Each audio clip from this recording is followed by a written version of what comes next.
Hi everyone, it's day 3 of making our sourdough starter. It's been about 48 hours since we first mixed up our starter, and we used a 50-50 blend of whole wheat flour and all-purpose flour mixed with an equal amount of water. And you can see here 48 hours later, it's showing a lot of good activity. We have a lot of bubbles, and if you stir it up, you can see it kind of has a stretchy, glutinous consistency, so it's definitely ready for feeding. So I'm going to stir it up really well, and then I'm going to pull out about half to feed and discard the rest.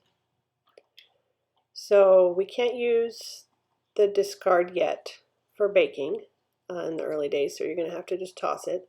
And then we're going to save about half. So I'm going to put about 60 grams of starter into the container.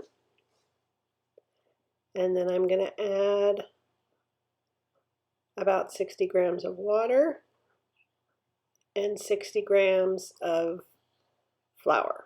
And again, I'm going to feed it with the same 50-50 whole wheat all-purpose flour mixture that we used in the beginning.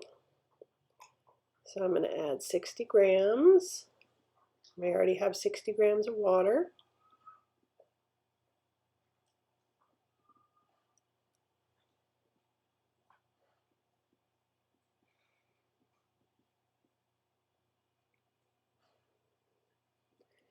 And the amounts don't matter as long as you're putting in equal amounts of water and flour.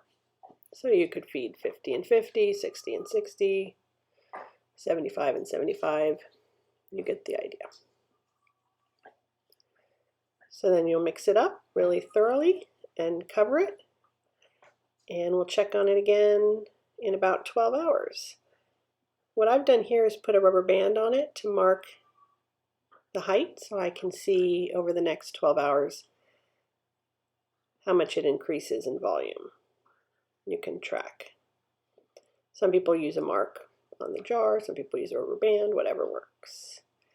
And if you don't have a jar, I just wanted to point out you can use a lot of different containers that you might have at home as long as they have a good wide opening at the top. So that's all for day 3. Let me know how your starters are doing.